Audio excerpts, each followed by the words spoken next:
Welcome back to Torah in 10, Parshas Vayigash. I'm Jody Burkell, and I'm so excited to be here with you again. We are the people who tell stories. Just think Passover, Chanukah, and Shavuot. But how do we tell the story of our own lives? Is ours one of pain and suffering, or of hope and triumph? In our Parsha, again, Joseph shows us how it's done. He's the first to reframe, that is, seeing the negative events of his life in a new way. And so, says Rabbi Sacks, Joseph is helping his brothers revise their memory of the past. That moment, famous in our Torah and probably pulls at my heartstrings more than any other moment, is when Joseph finally reveals himself to his brothers. He tells them, I am Joseph, your brother, who you sold into slavery.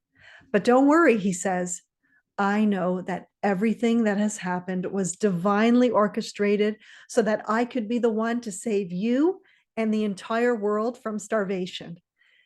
This is an unbelievable moment. What Joseph is doing here is telling a very different story than what we've heard up to now. It began as a story of injustice and even kidnapping, but it has become a story of divine providence and redemption. HP, for those who know. Rabbi Sacks says, in doing this, Joseph is challenging one of our most fundamental beliefs, which is that we can change the future, but we cannot change the past. Is this completely true?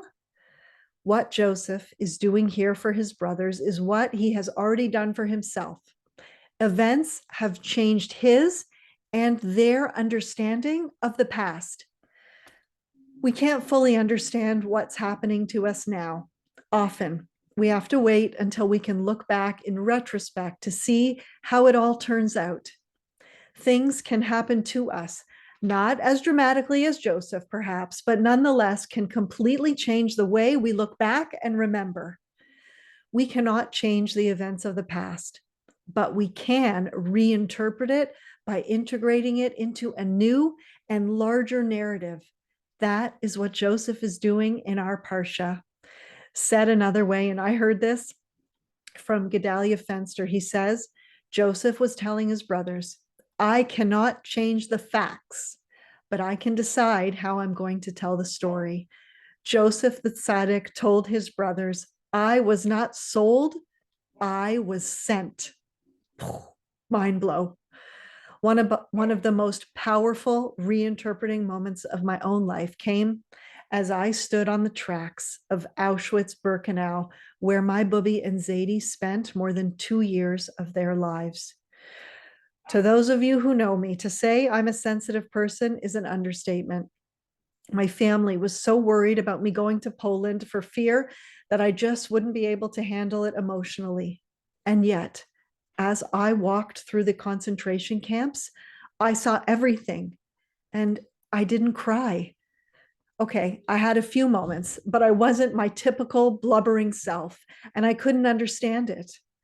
It was only after we were just about to leave Auschwitz and board a plane to Israel that I realized why.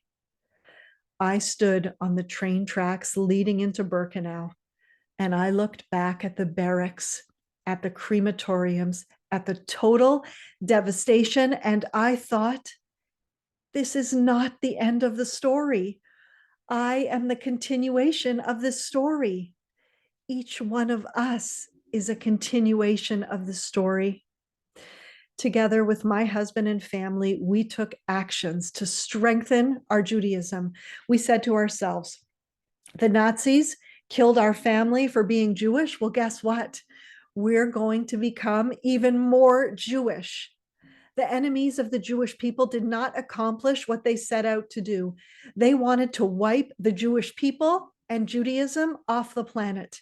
To us, this was the greatest revenge and victory ever.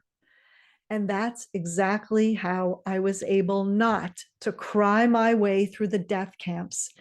I walked with my head held high. Our actions today have changed the way we tell our story. We are not victims but victors. Rabbi Sacks tells us our actions today can liberate much of the pain of the past because what happens to us does not define who we are. I learned this from my booby and have used the experience of being the granddaughter of Holocaust survivors as the greatest springboard to connecting more deeply to my Jewish roots. Not to mention, I share this message with every person I know, so the effects go on and on. We have the ability to allow the present to reshape our understanding of the past. We can take a difficult history and transform it into a positive force in our own lives. What an empowering message. Wishing you all a Shabbat Shalom.